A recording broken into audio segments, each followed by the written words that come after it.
Hello, good morning. Good morning. Good morning, everyone. Good morning.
Nice cat, Fern.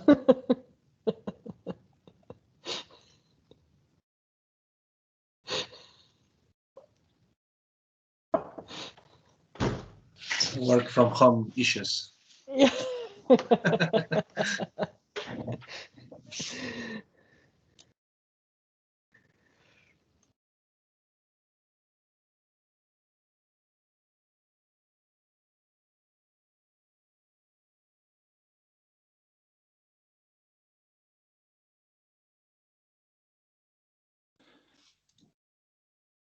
Hello.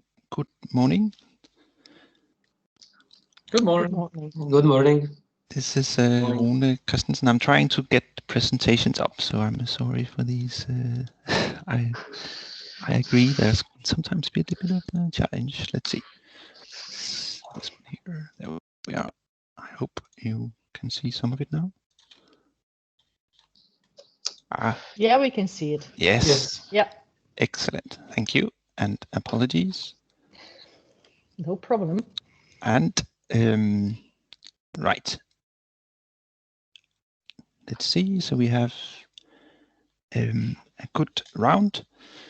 Yes. Welcome to this session on the innovation experiments.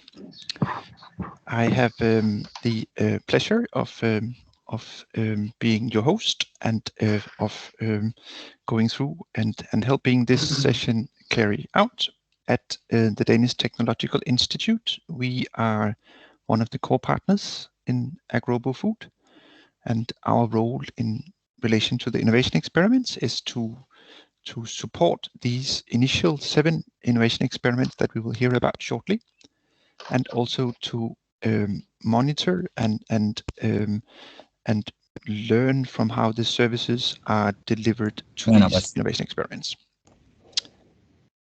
So without further ado, I'll just click on the presentation, and I think we can still see people popping in. So we are increasing the audience. That's great. Rune, Yes. can you turn on your camera? Then we can see you. That's yes, and that was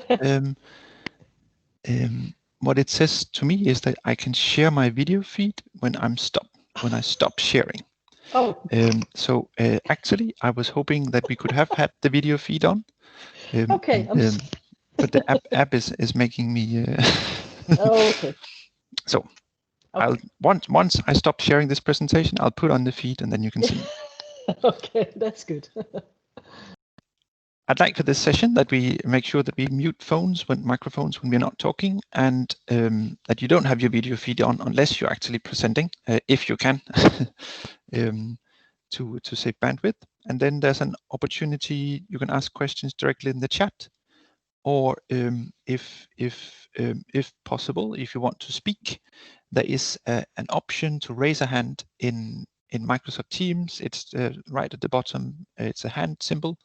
And then I'll try to look out for people raising hands, and then I'll give you the floor after each presentation for asking questions. But preferably write them directly in the chat, or if not, raise your hand, and then we can also talk. So it's hopefully it will be a good discussion for each of the experiments. So we can see yes.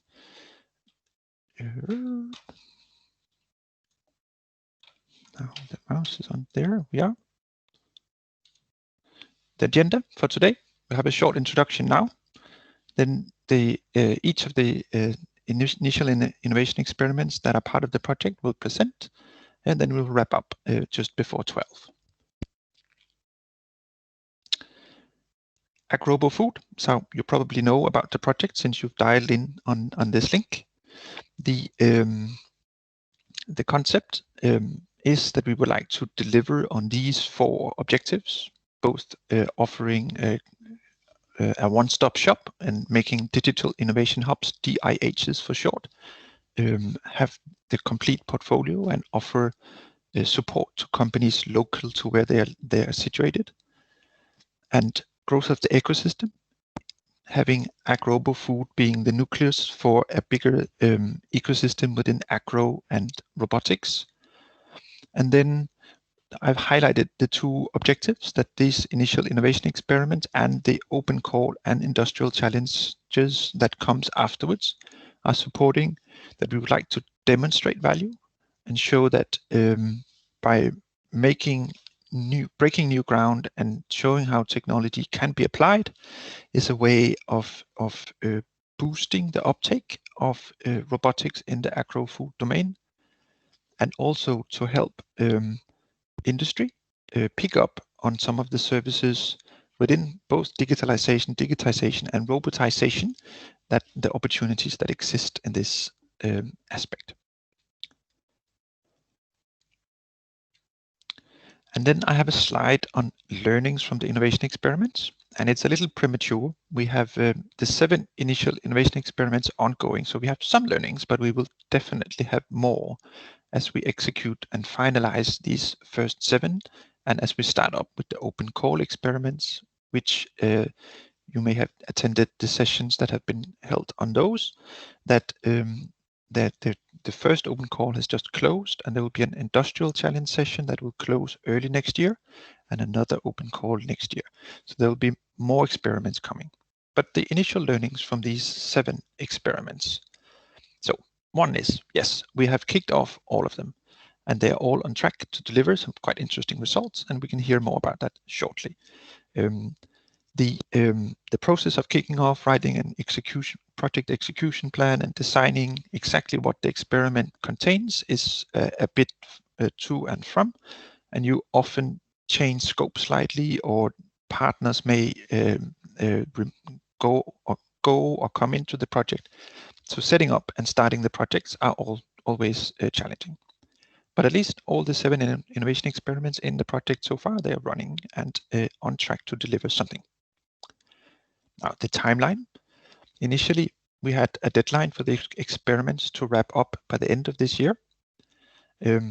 But we had some issues with some of the project schedules being misaligned with the harvest season. Now, that's when you're dealing with data collection from biology, you're sometimes bound to certain constraints.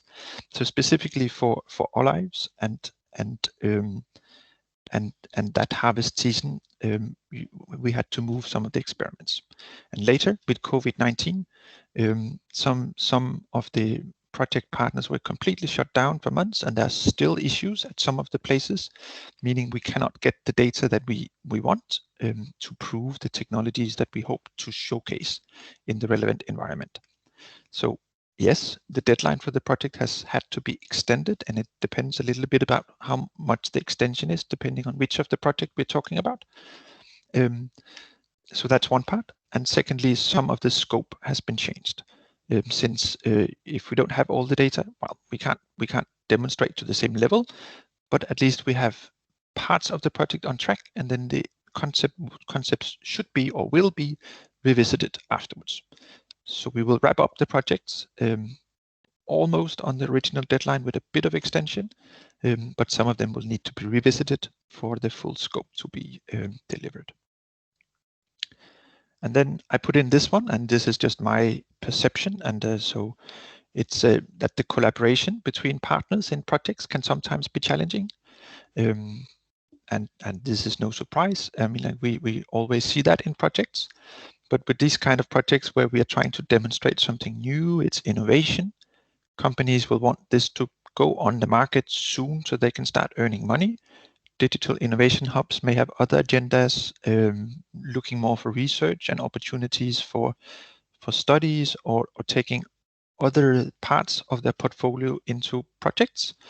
That can be a bit of a challenge, and we've had cases in some of the experiments where SMEs in the project have pulled out fairly late in the project, meaning that it's difficult to deliver the scope that was intended.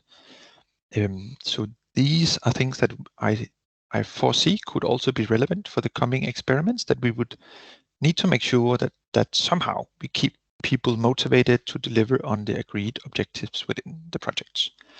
And I know that Biosense, who is currently setting up the open call experiments, have this top of their mind. So there are some phases for how funding will be delivered, and hopefully some of these aspects will help deliver the projects within the scope that has been agreed.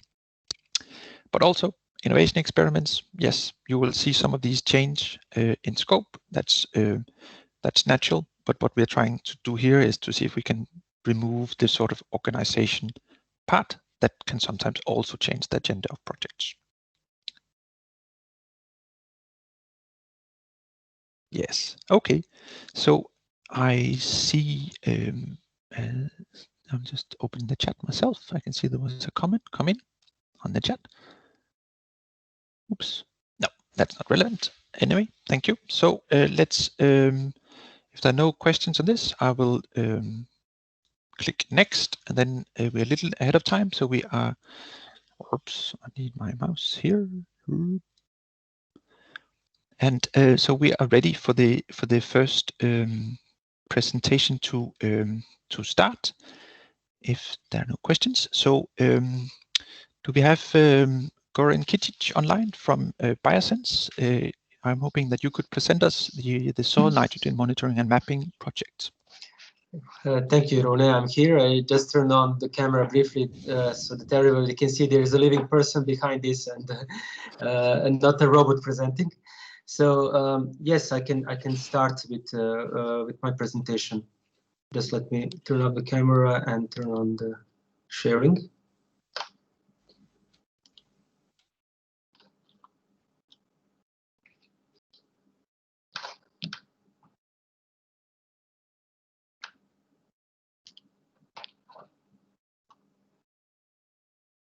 Okay, can you see my presentation? Yeah, yes, it's on fine. Thank you. Okay, thanks. So I'm here to present the initial innovation experiment that is related to soil nitrogen monitoring and mapping. I will talk about the motivation for having this experiment, a few words about the robotic system that we are developing and how does it really work. And I will present a few steps that we took towards the commercialization of this system. In the end, I will present the partners and their roles in this experiment. First of all, why we're doing this? We want to enable the accurate application of nitrogen-based fertilizers based on near real-time measurement data. Why is this important? Well, nitrogen is the main food for the plants and the main reason for using the nitrogen-based fertilizers. What is challenging about this task is that the nitrogen is both spatially and temporally variable.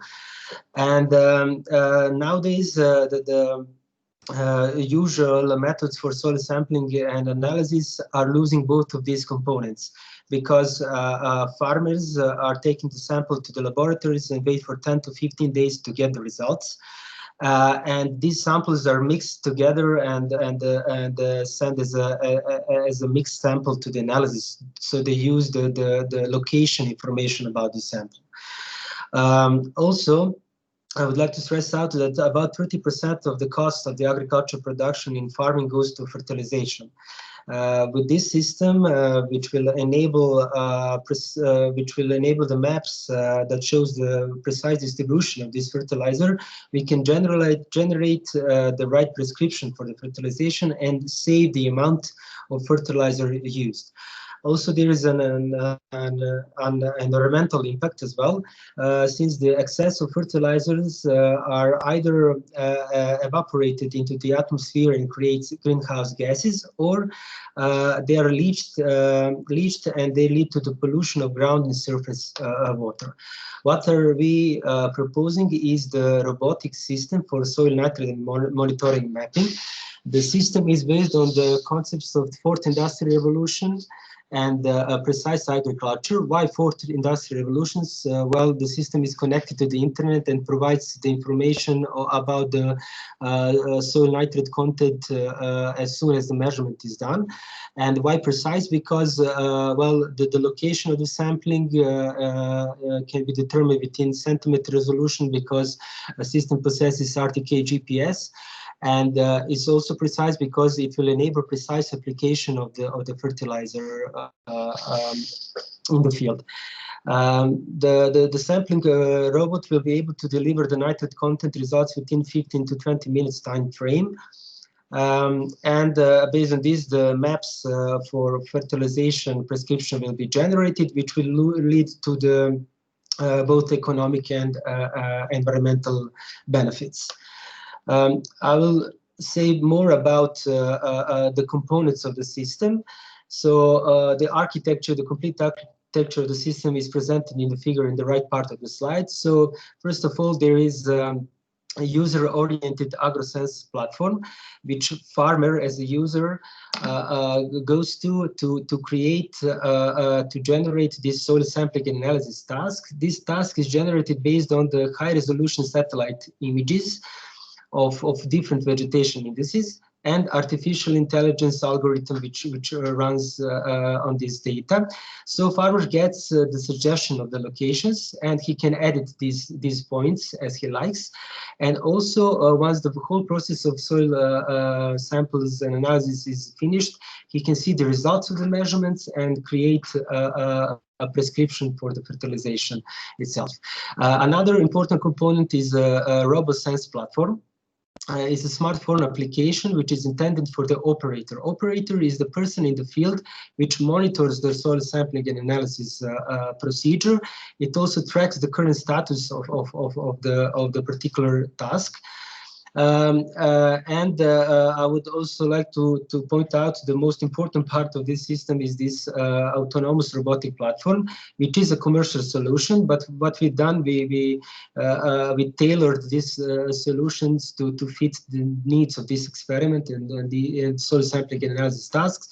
So we added soil sampling module. There is a probe that goes into the soil and takes out the top layer of the soil. There's a sample preparation module which does the mixing of the sample with the ionized water, and there is a sensor module based on ion selective probe which does the measurement of the nitrate content in the soil.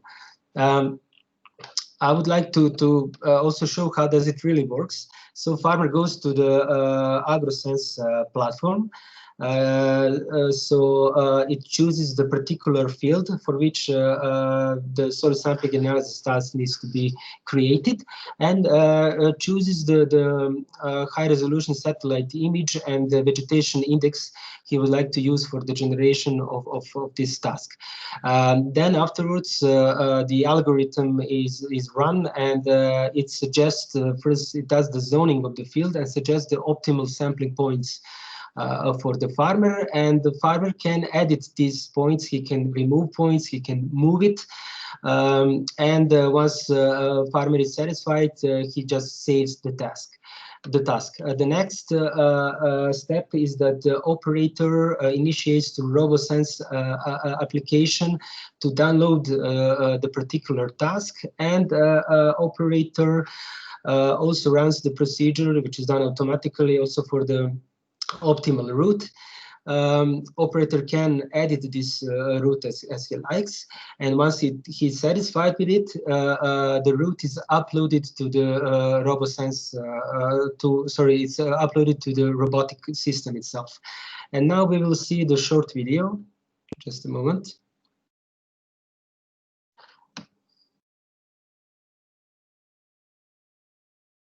Sorry. So it's a time-lapse video. So you can see a robot coming to the field, anchoring, so it's stable while the soil sampling is done. So that once the anchoring is finished, the soil probe goes into the soil, and it will take the top 30 centimeter layer from the soil. Once it reaches the final depth, it will rotate and go upwards, and in the upper part there is a pole which will push out the soil from the soil probe, and this soil sample will finish in the analysis chamber. Through this funnel, the soil sample is going to be placed in the chamber, and now the mixing of the soil with the water is done. Once this step is finished, the ion selective probe will be introduced into an analysis chamber, and the measurement of the nitrate content is going to be done. Once this procedure is finished, we release the sample, you will see that, and we wash the analysis container to prepare for another measurement. And this concludes the procedure of soil sampling and analysis for this particular point.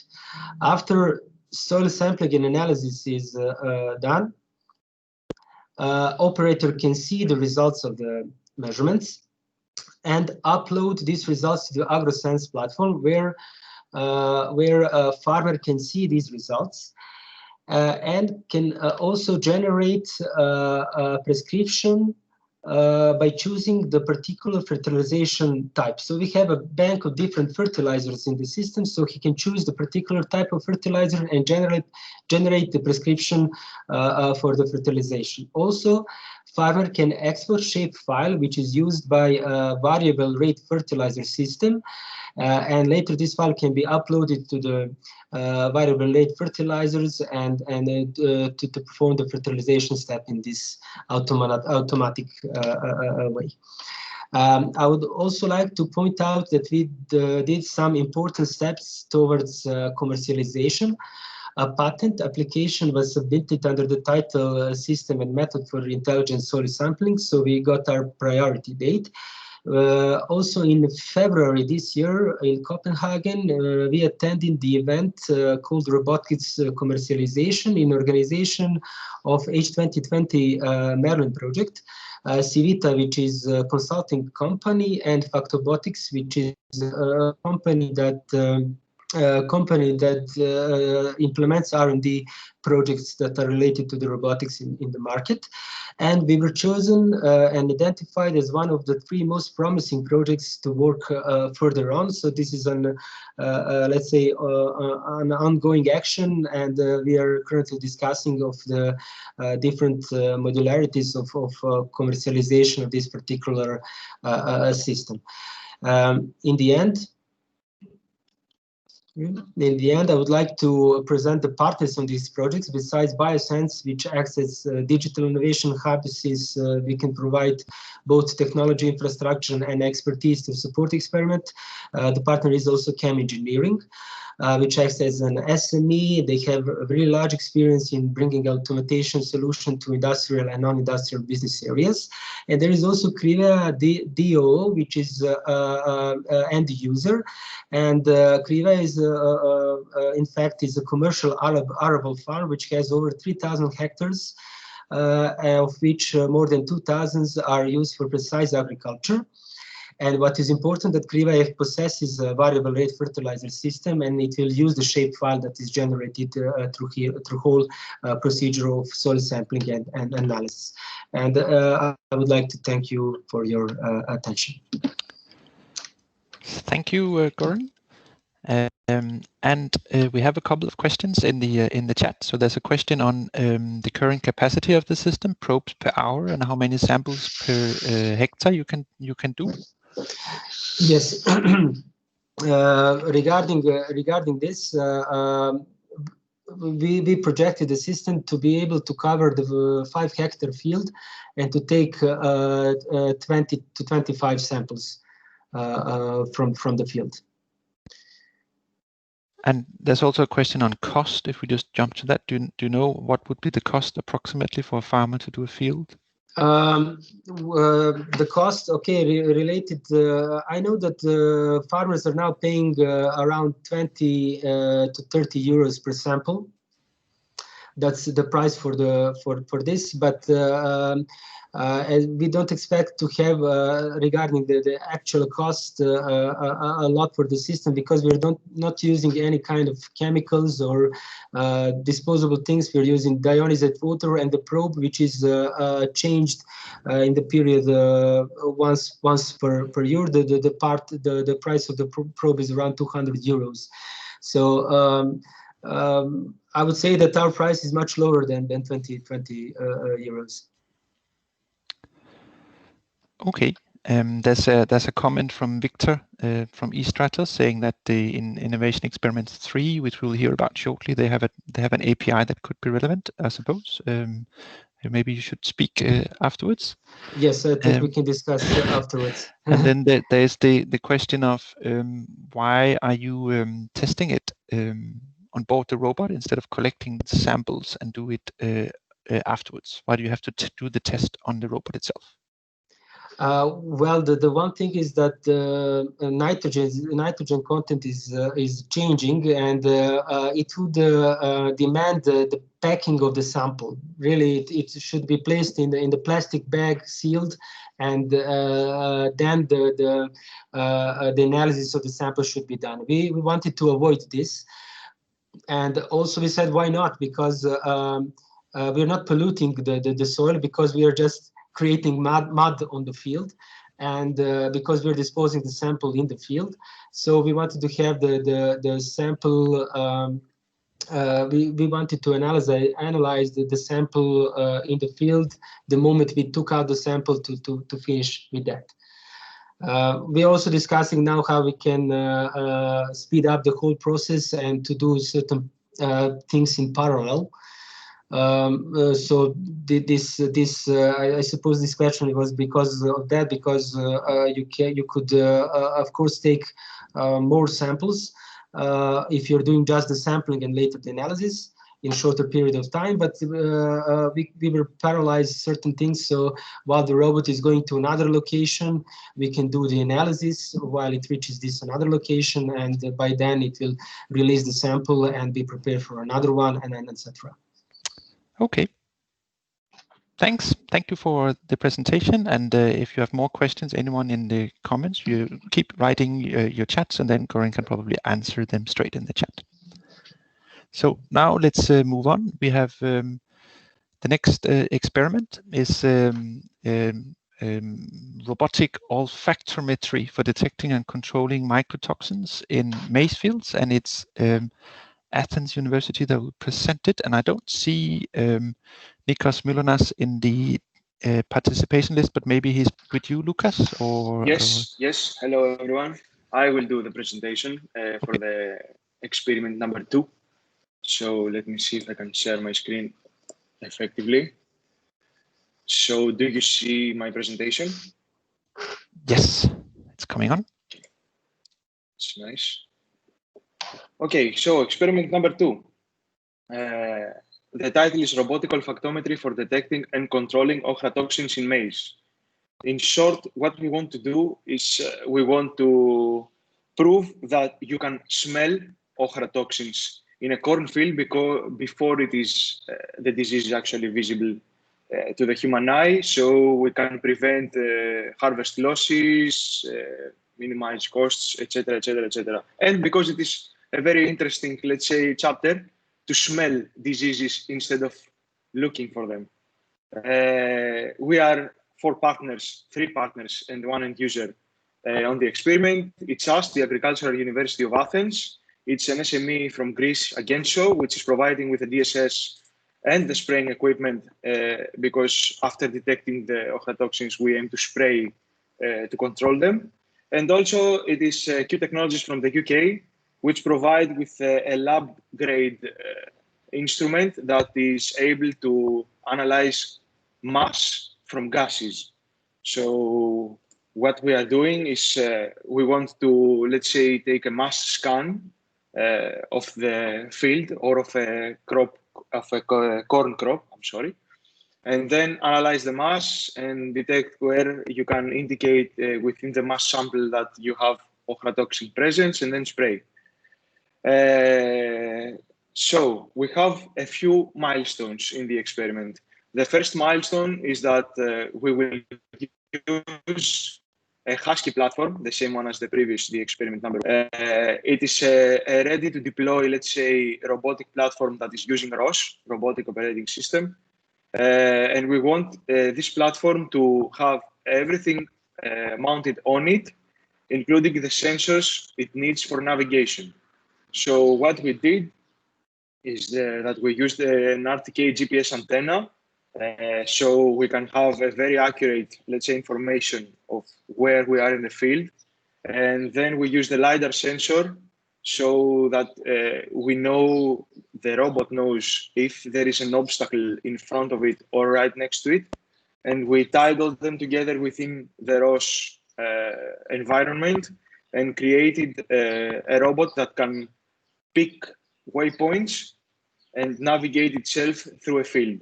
So, for example, if you want to start on the, let's say, the beginning of the crop line, you take GPS points, you capture them. Where do you want to stop and take a scan? You save those coordinates, and then you initiate the software, and the robot goes by itself. It stops. It is quite ready to avoid any obstacles potentially. Let's say an animal crosses the crop line. It is quite capable of stopping and avoiding the obstacle. And also it's able to perform, let's say, a turnaround within the same line. So the probes will be on the same side as the spraying nozzles. So if you want to check the other side, the robot can execute on the point that it stops a turnaround, and then your nozzles and your sensors are on the other side of the field, so you can scan the other side too. So that's for the navigation. So we have a robot that can navigate itself through a field. What we will do with it? We will mount this particular sensor. This is a lab-grade sensor because nothing like this has ever been done in a field before. So we will use this lab sensor to make measurements in the lab. We used it, I'm sorry, past tense. We measured healthy and infected crops. We measured toxins in high concentration so that we know what is the signature print of the toxin in terms of mass spectra. Here you can see there is an image of the mass spectra. We measured from mass 10 to mass 400 because we wanted to include air information. We have some pretty interesting results, which we are in the process of analyzing at the moment, so I cannot share more about it. And we expect confidently to identify which is the mass print of the ochratoxin, and then move on to the field where we have the system mounted on the Husky. We have created in a 3D environment the appropriate stands for all the components, the LiDAR, the QMS instrument, etc. And what we want to do is that after identifying which are the specific masses that comprise the signature of the toxin, we select these masses and we select a threshold of intensity. And if we detect that these masses, all of them, surpass the threshold of intensity, then we are confident that we have disease on the field, and then we spray. So moving on to the spraying procedure, the sprayer was supplied by our partner Agenso. The sprayer is connected with the machine via a serial port, so we can send command via software and say, okay, we detected the toxin, now you have to spray. There are different levels of pump pressure, so you can adjust more or less for the amount of liquid you want to deposit on the specific crop that you detected disease. And those things are all mounted on the Husky with the QMS. So the plan is that we navigate the robot through the field. We scan, we make a stop and we scan for ochratoxin presence. If we detect ochratoxin, we enable the sprayer so we can control it. And after that, we turn off all the instrumentation, we move forward and we repeat. So we also had some problems with the COVID-19 situation. We had our labs closed, and we also had some problems with the field because all the delays led to us not having enough time to make field experiments. So although we have measurements from the lab and we continue the analysis, the problem is that we did not have enough time to take enough samples from the field before the crop season ended. So we ended up with dead, let's say, corn without the time to exploit it and take measurements with it. So since we have the platform more or less ready, we have the lab results, which we will have analyzed by, I expect, the end of next month, just before the deliverable. We plan to, let's say, make an extra expedition in the next growing season, which starts in April 2021, and take all the necessary measurements from April to, let's say, June, July. And after that, we can come with an additional deliverable that proves that, okay, we have the detection in the lab, now we have the detection in the field, and our sprayer is effective. So we have a robot that is fully capable of navigating itself within the field. We have integrated all the components. So we have the GPS, we have the LiDAR, we have the sprayer, and we also have the QMS instrument, the mass analyzer. We have ochratoxin measurements in the lab, and we have some initial ones from the end of the crop cycle in the field. And we also did a pilot test, which the previous GIF image came from in the experimental field, that we tested that, okay, the navigation works, the QMS system can take a scan of mass in the field, which is relevant and has, let's say, the ability to be useful.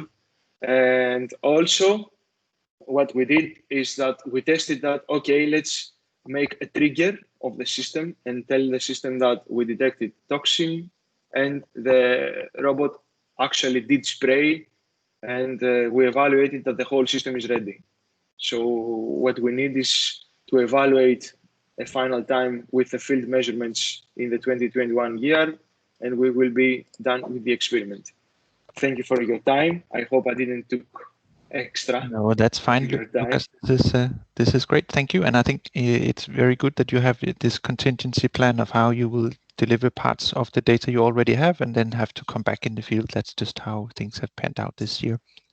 There's a question in the chat, and that's if you have an idea about the market already, who will take it, and how big would the market be for this solution? Okay, we don't have an idea of the market because our concept is a proof of concept. So we want to prove that, okay, with a medium to small factor instrument, you can detect toxins in the field before you are able to see them. So we expect the market to react positively to this, and what the market actually needs is an instrument that is field ready, let's say. So we have a mass analyzer that has a wide range. You can select which is your starting mass and which is your ending mass. So after we detect which are the specific masses that we need, let's say there are a total number of 5, there are specialized sensors that can act as detectors for specific masses. So let's say you have a mass of 28, you can use a sensor that detects masses of 28 and the intensity of the molecule mass. And what you do is you install an array of these sensors into a small form factor machine. It can be a 3D printed quadruple, let's say, and then go into the field. So it's up to the market to decide what it wants to do. Yeah, to find out how to use that once it's proved. Okay, thank you. So let's move on to experiment number 3, which will be the binary monitoring by robots. And Ferran Garcia, I think you're online. Can you share your screen? Yes, hello. Good morning, everyone. Let me share it. And Ferran is with the EuroCat and is presenting the project. Okay, I think it's fine now. Yes, we can see you. We can see your presentation. Okay, good. Okay, I'm going to present the experiment, the innovation experiment number 3, which is the monitoring binary by robots. First of all, I want to present the partners of the project, EuroCat, which is the technological center of Catalonia, and 2 SMEs, part of the agROBOfood network, which is Stratos, a company which are experts on agronomic data analysis, and agROBO, which is a robot company focused on vineyard developments, having the robots for the vineyard. The original targets of the project was are listed here. What are the harvesting, prediction, accurate production estimation, and vineyard health monitoring? All of this analyzing information from different sources. The objective was joining the data from satellite, from drone, from field robots, and also from human expert inspection, in order to produce the accurate predictions. However, the well-known situation broke our objectives because the most of the work must be done outside in the fields. And to obtain good results, in this case, the data is very important because all our developments are focused on analyzing the data taken from the fields, and we was in a lockdown for I think 3 months, very strict lockdown, and we couldn't go to the fields to take the data, and this was a very mess for us. So in order to avoid this, we refocused a bit the project, and we only focus on 2 different variables, which are the ripening control and an approximate production estimation, using only images taken from the ground, and complemented with available satellite and meteorological information. And this is now our refocus of the project. To do this, we had to acquire the images from the vineyard. Dedicated sensing payload was needed, so we also focus on develop a sensing payload that will be able to be added to a tractor or to a robot. In our case, we were to try to a robot because we have 2 available platforms, one from EuroCat and one from agROBO to test it. So the problem of this was that we made this decision at the very beginning of the pandemic situation, and the period that we have to go to the fields for data acquisition was quite small, and was coinciding with the lockdown the most part. So this was of the things that Rune mentioned, that we suffer a lot this lockdown, because we had to go to acquire a lot of data, and we couldn't. So the current project status is the following. We are now design and build our prototype for the acquisition payload. It's a high-resolution camera with a GNSS receiver, and is synchronized with a data logger, which is able to register the accurate position and orientation in order to have a precise and accurate plant localization in the map. Because you want to relate all the information that we're taking in the fields into the application, and be able to locate the plants that we are working on. Then we are now working. We performed the data acquisition campaign, but due to the situation that I explained, we can only explain one day to do this. Because when we went there, the ripening season was almost finished, and all the grapes are in a very high ripening state, and we only had a few moments to take the images. Now we are working on analyzing these images. We are working on deep learning algorithms to detect the grapes and try to evaluate the ripeness of each one. And we are now focused on develop all of this. And finally, we are now developing also a web-based application based on the eStratos platform to be able to visualize all this information in an easy way, and use also the satellite information and meteorological information, which are available in the eStratos platform, to complement our data taking in the fields. So a bit timeline of project.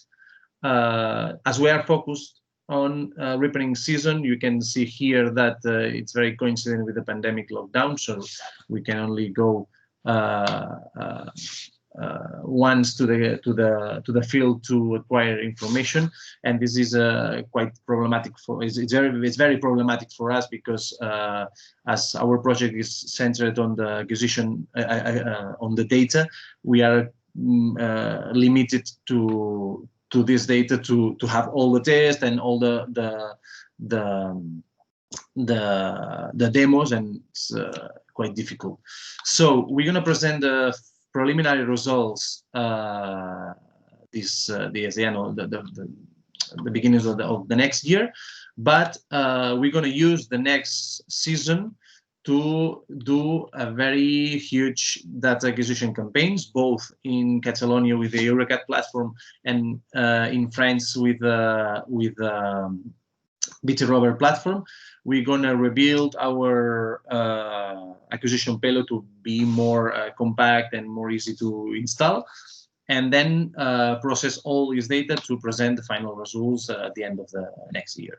This is our plan to finish the project and present good results, because if we cannot have enough data or very good data to train the models and to test our algorithms, it could be difficult to have very good results. So that's all. Thank you for your attention. Thank you, Ferran. And I'm just looking to the chat if there's any questions. Otherwise, I'll say thank you. And if you have questions to Ferran, you can write them here in the chat. We can ask. There's one coming in here. So what was the biggest technical hurdle for the project so far? If you can say something on that. Sorry, again? The biggest technical hurdle for the project so far, is the one that you can sort of highlight?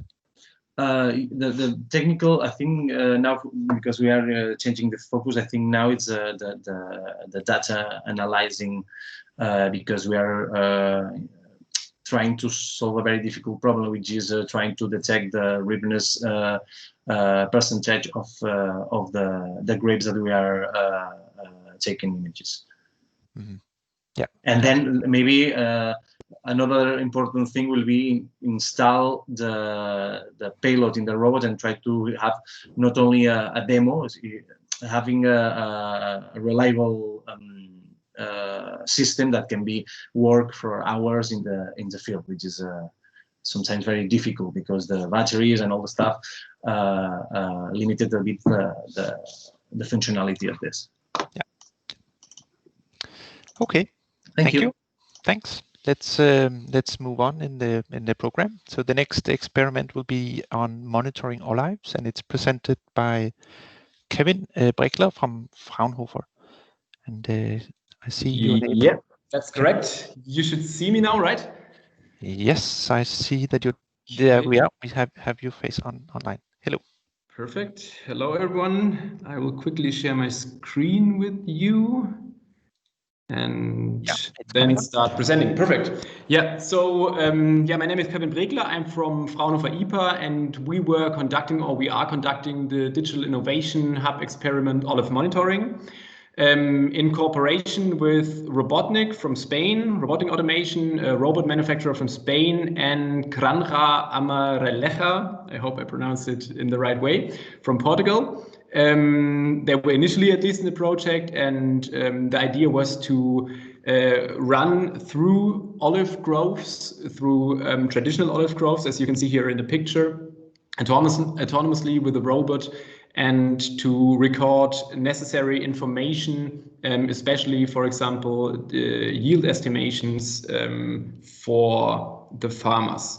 So our objective was in the Innovation Hub experiment to set up an HEV hardware and software side with all necessary equipment so that this HEV is able to drive autonomously through olive groves while being able, so this is not part of the proposed experiment, being able to do a variety of sensor data gathering within the olive grove. So, for example, yield estimation or whatever might be beneficial for a farmer.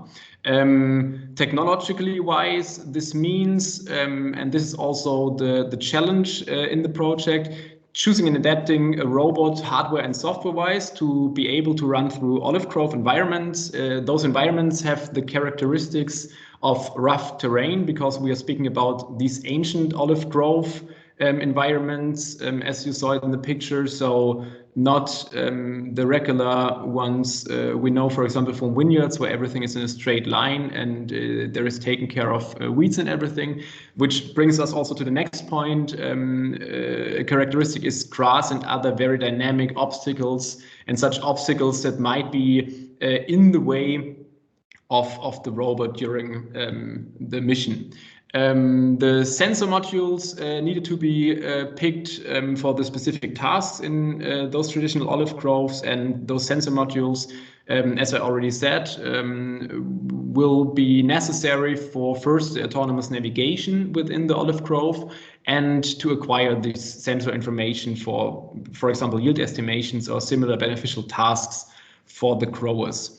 The software setup that we choose, of course, is based on ROS as the de facto standard in the research robots, and this will include, the software setup will include the navigational solutions for from our indoor navigation that is adapted to outdoor navigation solutions based on, of course, our SLAM algorithms. Here you can see the first setup. So we chose the robot from Robotnik, the Summit XL. I will in a few seconds I will show you the video of this robot. With the dimensions you can see it's rather small. It has a very limited weight, which is nice because you don't have any dangerous soil compaction or anything like that on groves like on ancient groves like olive groves. You have a payload that is way more enough for any kind of sensor equipment like cameras, LiDARs, maybe radar system in case it's needed. You have a maximum speed of 3 meters per second and a differential drive.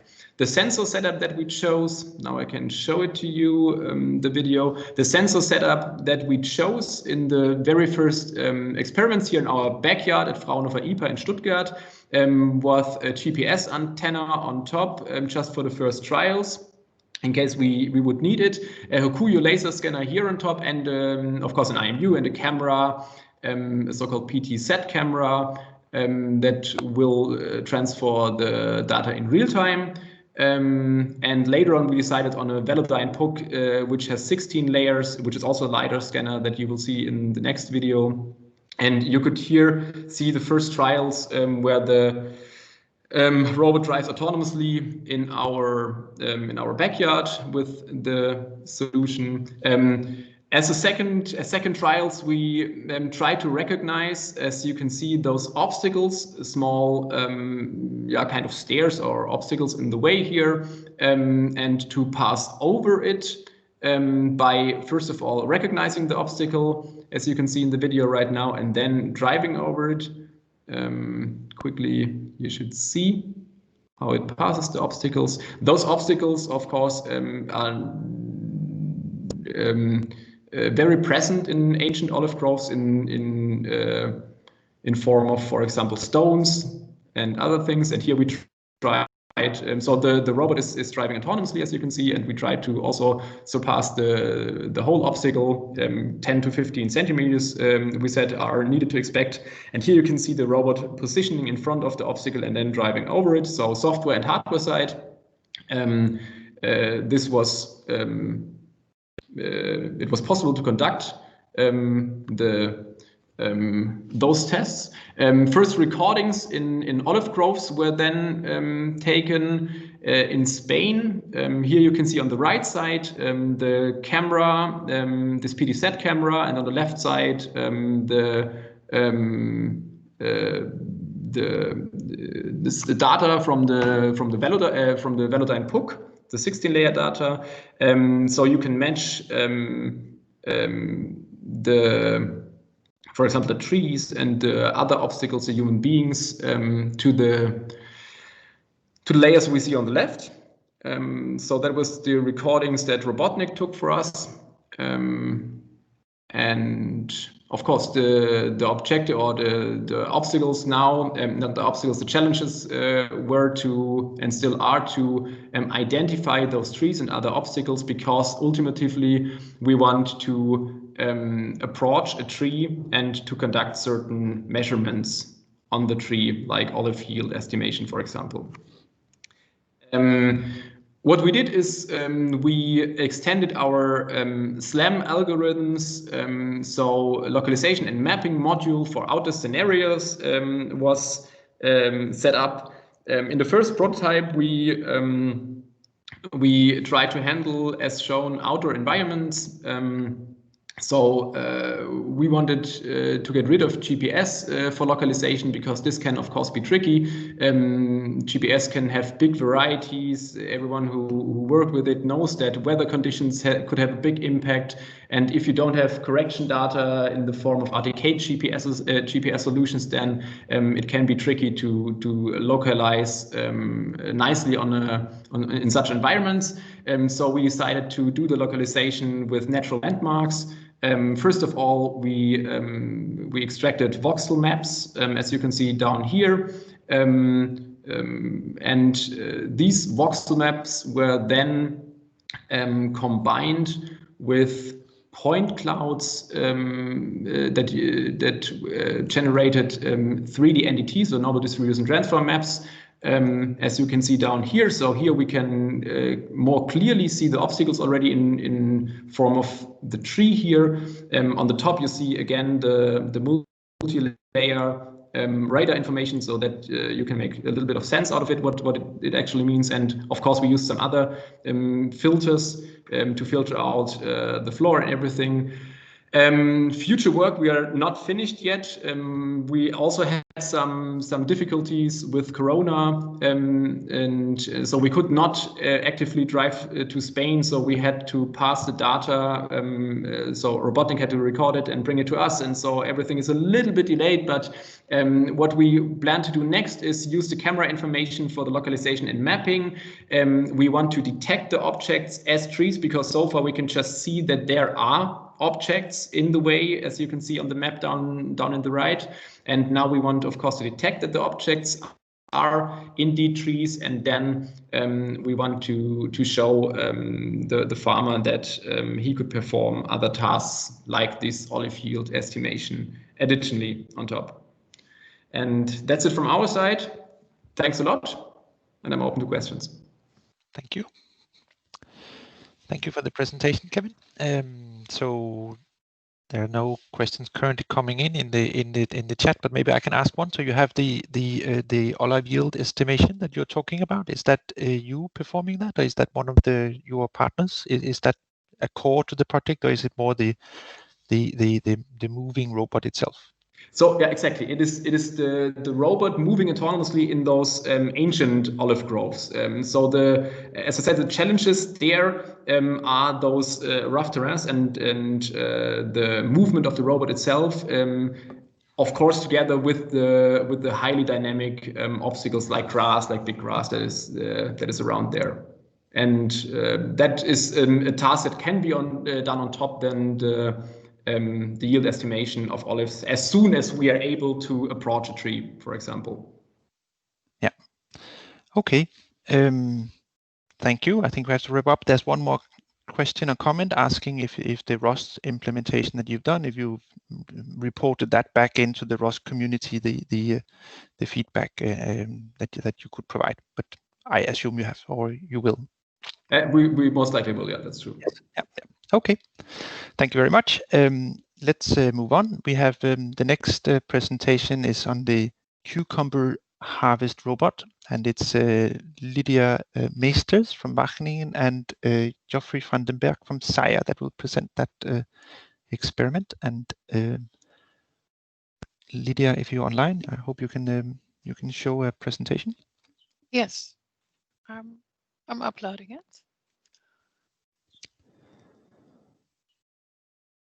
Can you see it?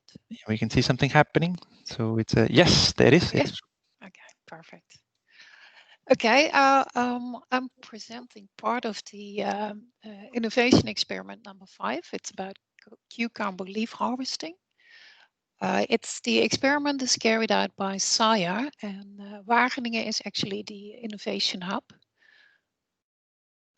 The first part about the innovation hub, which is just a short few words on that. I will tell them to you, and after that, Geoffrey will explain what the experiment is about and what the results are.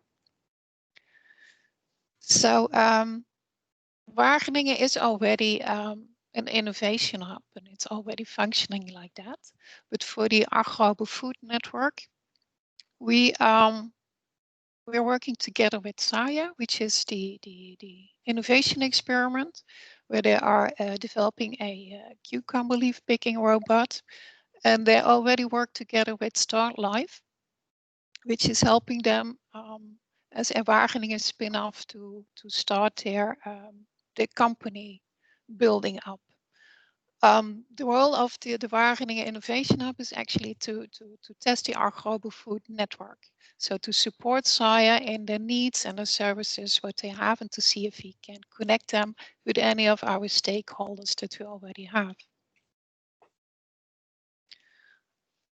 So how did we do that? You need some tools to see what the needs are from SIA. We had a kind of top-down and bottom-up approach to define the services they request they would need.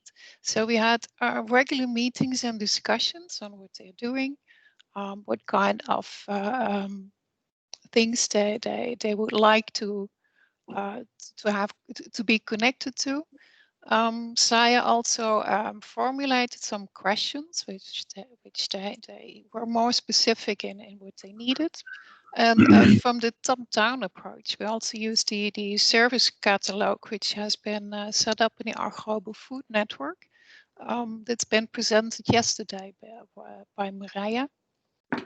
So from two ways, we try to identify how can the agROBOfood network support the needs from SAIA to develop their leaf harvesting robot further in a good way.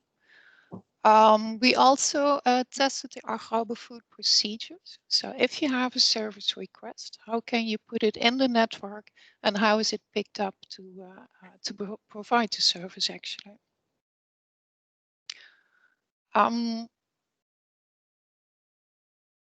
In the first year, we actually focused on the regional services. One of the things is that within the agROBOfood network, the catalog was still being built, procedure was being defined. So we mainly focused on the Wageningen regional network, on what SAIA needed and how we could provide that.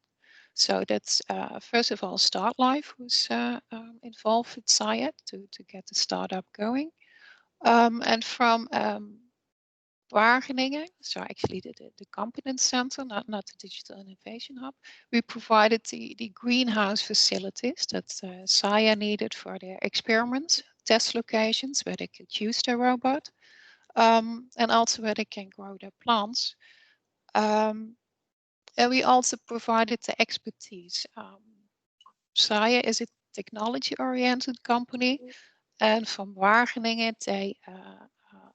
they would like to get some more information on the plant growing aspects and the greenhouse growing conditions. So that was a match that's been made by the Digital Innovation Hub. Besides that, we also had other matchmaking and introduction to companies. So we introduced them to some industry, but also to other SMEs, which SAIA took up and started their conversations and to see if they could have a collaboration together to further work on their innovation experiment. So for the first year, it's been all on a regional basis, and for upcoming months, we would like to see if we can also test the agROBOfood network cross-border. So are there any services that SAIA could use or that they would need that are not in the region provided where we are at the moment, but to go cross-border and see if they can make use of that. And one of the ideas we're discussing and working on is, would it be a good idea to go cross-border for a system evaluation? This is an ongoing activity, but that's something we will explore further in the next month. I think now it's for Geoffrey to tell you about the results of the experiment itself. Yes, thank you, Lydia. Okay. I will take over. My screen is visible? Yeah. Yes. Okay. Well, we are, SAIA is based on the Wageningen campus. The two founders, Ruud and Bart, are probably known to many of you because they also worked hard on the sweeper for the past few years. I will focus on the outcome of our innovation in the experiment and also reflect on the role of the Digital Innovation Hub. First, let's start with why. We believe that using greenhouses is one of the best ways of growing tomatoes and cucumbers. And as you can see in the scheme, the water usage, the land usage, the use of pesticides and fertilizers is greatly reduced when moving the production into a high-tech greenhouse. But there's one big but. It's very labor intensive, and robots are requested by the growers to ensure all the work is being done. Last years, it has been harder and harder to get acquired skill to the Netherlands. A few years ago, many Polish people helped us out in the Netherlands. But we see people from Poland are drying up. So more and more people are coming from Romania and Bulgaria. but it also means that you get different languages within your greenhouse, and it is becoming more and more difficult, let alone the whole COVID situation. So the demand for robots is growing rapidly. We decided to focus on leaf harvesting because it's the most disliked work in the greenhouse, because it doesn't feel productive. If you have been working for an entire day and you have a few pallets of cucumbers smiling at you, it's okay, but a bunch of leaves on the ground doesn't feel really productive. So growers asked us to solve that problem first. Another benefit is that you don't have all the logistics involved of getting your cucumber from the greenhouse to the sorting stations. But last but not least, we believe it has a very positive business case. I will show you now a video on how the prototype looks and functions.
As you can see, it's possible to develop a working prototype within a year, but the jungle remains in the greenhouse. And the conclusion is for us that if you want to have a true positive business case for your robotics, you need to have a success rate of your computer or of your robot of above 95%. And our conclusion at this moment is that the robot operation within a crop that is optimized for humans doesn't lead to the desired results. And in practice, even if you have a robot harvesting your leaves, you have a human also do the same round to harvest all the leaves that the robot couldn't harvest. So what we say is that you have to combine robotics with optimized cultivation practices and breeding to make robotics a real success. What Lydia also explained is that it changed our focus to the greenhouse more, and she helped us to get in contact with an expert of the Wageningen University.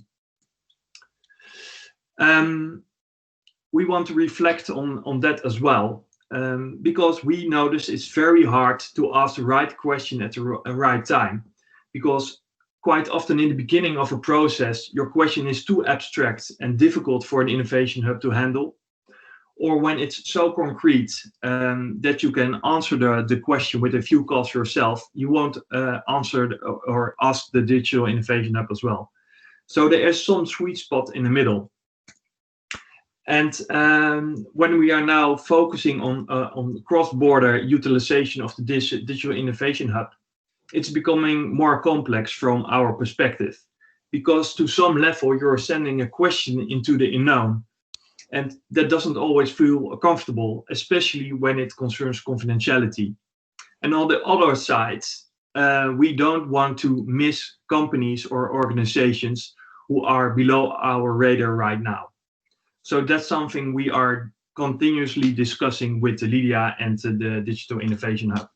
And I'm curious if other parties also address the same issues. Okay. Thank you. Thank you. Thank you. And we're running a little late, but I don't know if there's a question in the chat. Otherwise, thank you. Thank you both, and let's move on to the next experiment, which is agricultural robot performance assessment, and it's SEA, that's the official digital innovation hub, but Simon Sayek, how do you pronounce your surname? From INREA will present.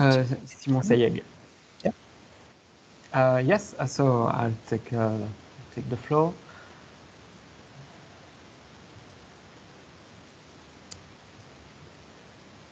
We see your presentation, thank you. All right.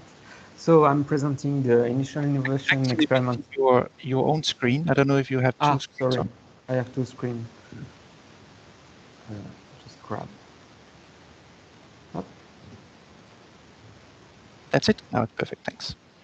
Yes, I'm presenting the initial innovation experiment 6, ARPA, which is agricultural robot performance assessment, and it's done here at INRAE in Clermont-Ferrand. So first of all, I will present the motivation of the experiment, the objectives, the first results, and then the planning. We have been doing the continued work of a French study that was led by ROBAGRI, a national association gathering manufacturers and startups, an association of French farmers and research labs, and it was founded by France AgriMer. The name was SolRob A, and the objective was to identify the agricultural robot needs and issues. And the main conclusion was to demonstrate robot safety performance. So a robot safety is a major issue for the production and marketing. And secondly, the robot manufacturers need test structure to test the safety of their products. So we have a few project actors. So here we are on the left in INRAE, the project coordinator. We have an experiments platform, the agrotechnopole, and we have 3 industrial partner SMEs, agriculture, CTR, and VTBot. So here are the 3 robots that are going to be with us on work. So the objective is to develop an international test service offer to assess the performance of both complete or partial agricultural robot solution. And the focus is on the security function. So we have developed 3 test protocols that are called ARPA1, ARPA2, ARPA3. The first one is to detect and avoid collision with a reference obstacle. And the second one is to test the perception system in a harsh environment. And the third one is to test the safety device to prevent leaving a crop field. So the first test protocol is based on a standard 18497. And it is a robot on a path, and he has to detect the obstacle in front of him. The obstacle is located on various positions, and we are going to do a few repetitions of that test to have some statistical measurement. So here is first results that we have made with our own robot. So the robot detects with a LiDAR the obstacle and stops. Oh. Pourquoi? Okay. The second test protocol is done in Clermont-Ferrand in Cerama's platform, Pavin, which is a unique test bench in Europe, to test initially cars, but now we're using it to test sensor in fog and rain conditions. So here are the first results we've done with a few cameras and sensor. There were 3 tested sensors and 3 targets to detect.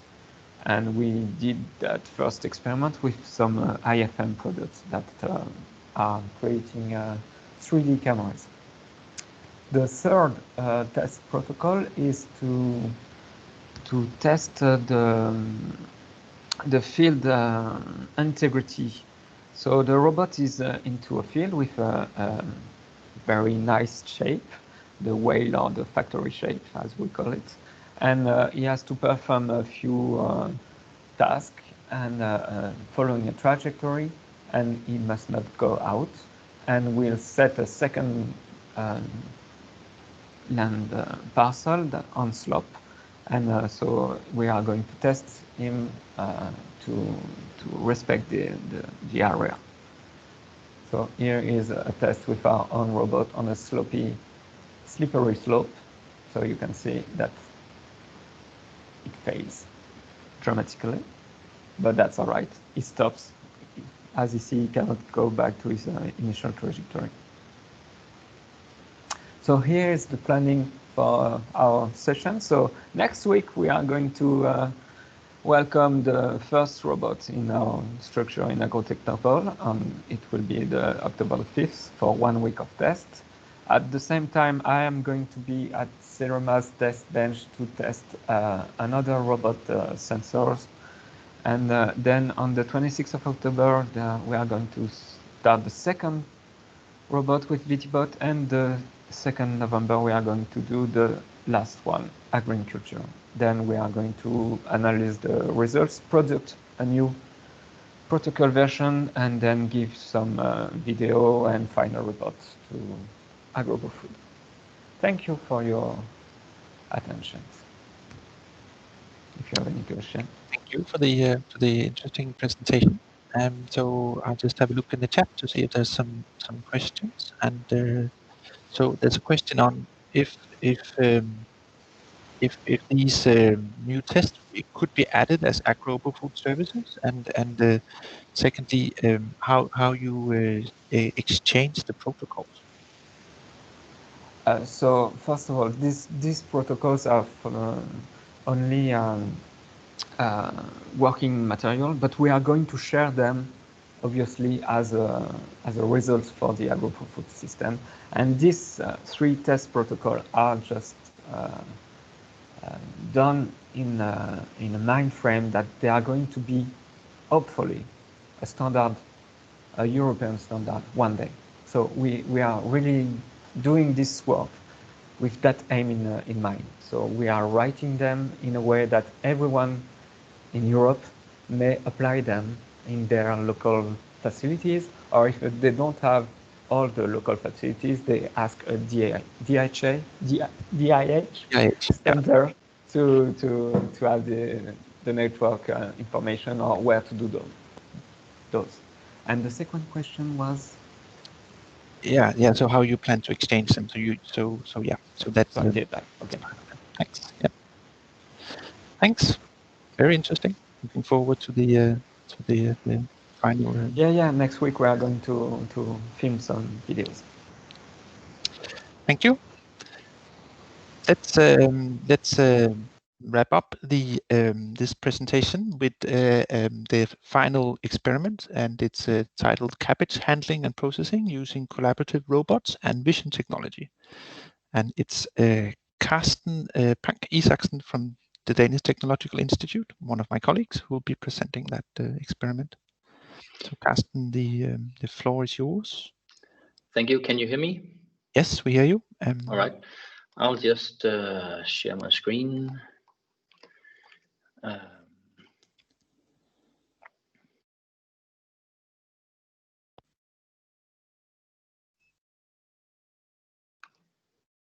Just a minute. Yeah. Right. Yes. Can everyone see now? Yes. Thank you. Good. So we are in the process of enabling collaborative robots into the food processing industry. So actually, we're trying to move robots into the food processing, which is can be pretty difficult since we need a skin solution of a standard robotic arm, and we also need some new innovative mechanism for automating. We have been initially looking at the palletizing in freezer rooms, but the use case has shifted to the actual production. So, and in this case, we are talking about the decoring of cabbages for a local company here in Denmark. And as you can see here on the pictures, that these big cabbages are delivered in crates. and then they're tilted onto an inclined table where an operator is moving them onto some bowls where he is trying to orient them upwards. This is because in the later stage there is a machine drilling out the core of the cabbage, and then it's continued further into production. As you can see here, there are videos describing the behavior, the current behavior, what is being done. So this pallet is moved into the production area and tilted up, and then the cabbage is ready for being moved onto the balls. And as you can see, one operator is moving a cabbage about 3 seconds per cabbage. So it goes pretty fast, which is also one of the challenges in this project, making it feasible for the company to employ such robots with a satisfactory cycle time. So for this project, we have tried to brainstorm on some ideas to create a gripper that can handle these cabbages and then can place them on a rotating unit. Above the rotating unit, there is a camera which is telling the unit when to stop and which way to go if it detects the cabbage. And then when the cabbage is turning upright, then it's moved back to the bowl and processed further on. So they can use most of the current installations that they already have, just replacing the operator. The initial prototype from our partner Technicon is these Omni wheels on a robotic arm, and these are being able to moving in all directions. And the gripper arm is actually made such that we can actually mount the gripper on the robot and grasp the cabbage. After that, the robot arm orients the arm upright, and then it is the arm fingers are released, and then it's able to turn the cabbage in any way. Above that, we have a camera that is watching which way the core is turning, and then orienting it backwards. For the vision sensors that we are using, we wanted to test what kind of sensors was the most applicable for this project, and we've been looking for IR sensors and for standard color sensors. The IR sensors are actually locating the cabbage really well, because there's a lot of water inside the cabbage core, and this makes the visual appearance to be very dark on the IR image. The other solution was just to use a normal camera and try to detect the core using deep learning algorithms. And we tested initially the IR solution with the FLIR camera mounted above the cabbage, and it was able to detect the core and also the perimeter of the cabbage in a pretty robust way. That said, we have not tested a huge variety of cabbages, and also we experienced as we were testing that temperature differences made it pretty difficult to have some fixed way of using these detection methods. But since it was a really relatively low resolution image, it's pretty fast. However, the sensor is pretty expensive, so having to have 2 or 3 of these orientation stations would make it pretty expensive. The other prototype on the software side was using deep learning. using the Halcon software from Envitech, and using only about 50 to 100 images of cabbages, we were able to train the system to detect the core. So this is what we opted for, also for being able to better take the knowledge of deep learning into the production industry. And since the dongle or the license for the program is rather expensive, it can be utilized on more cameras at once. So we can actually put 3 or 4 orientation stations next to each other and get a relatively low per product price. As you can see here on the video, we have the interface, development interface, showing how we are detecting the cabbages after teaching the system. And it can then detect the cabbages and also what heading it has. And this information we can give to the Omni wheels, or to the PLC programming these Omni wheels, that which way it should move. And the next video here shows the real world tests for this gripper. Actually also shows that it does have some difficulties when the cabbage is not ideally sphere oriented. Around the cabbage, it does have some problems turning it. For integrating the Omni wheels, we used a basketball. We trained the basketball at the intersection of the black lines in the yellow area. We wanted to just have that as a simulation of the core, just to be sure that we are programming the Omni wheels correctly. And as you can see in this video, I'm moving the core away from the center, and then it has to orient it back to the center. You can see on the other video here that the Omni wheels are doing a very well job, telling the vision software is telling the Omni wheels which direction that the intersection is in, and it can within 2 or 3 iterations move it back. However, we have experienced some difficulties in handling the cabbage on the orientation unit. So Technicon has come up with an alternative solution where we don't have to first grip the cabbage and then turn it upside down to orient it.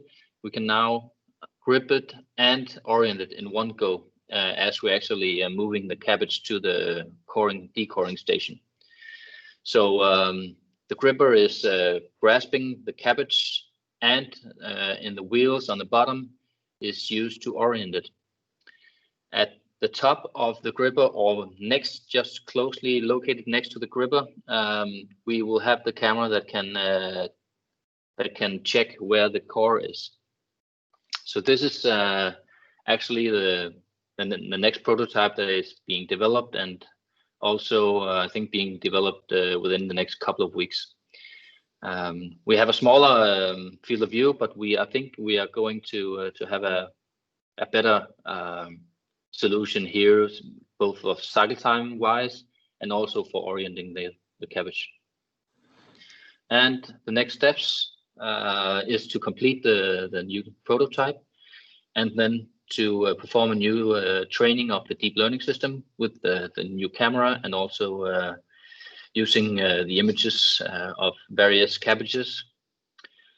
And after an initial simulation using the basketball, we'll start to do some real-life testing with cabbages, and also monitor the cycle time to be sure that it can work within the requirements.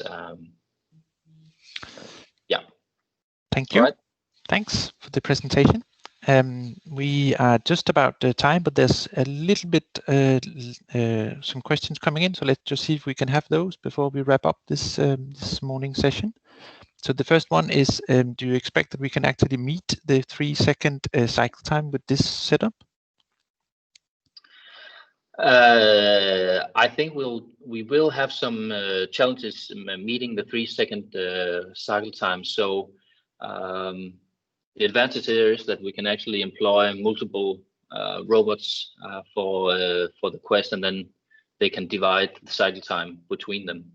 But we need to look into how many seconds it's going to take.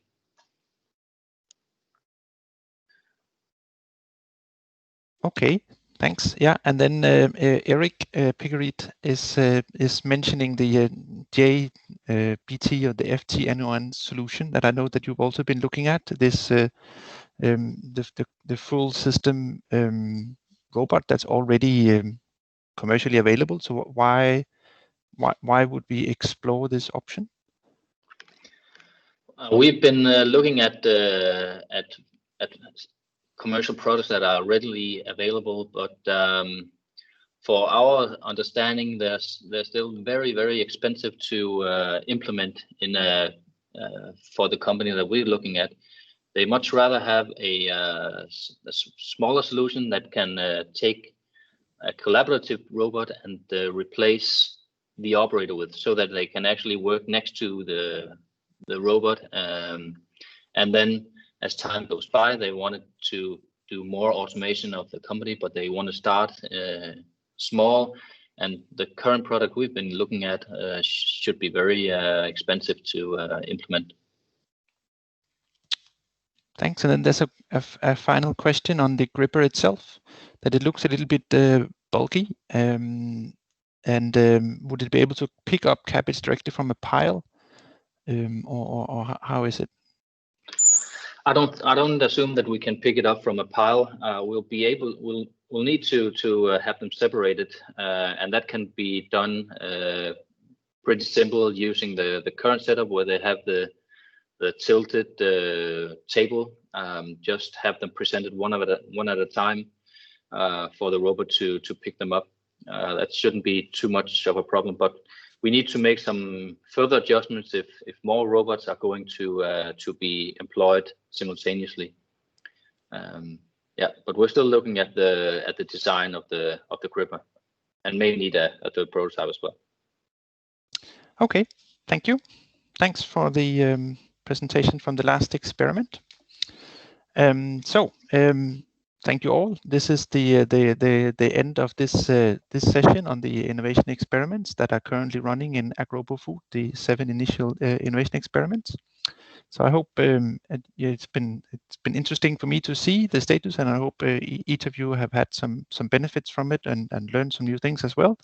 Please get in touch with the authors of these presentations for additional questions, or drop a line to me, and then I'll make sure that it's forwarded on. So it's been interesting. So thank you for now, and see you in one of the other sessions.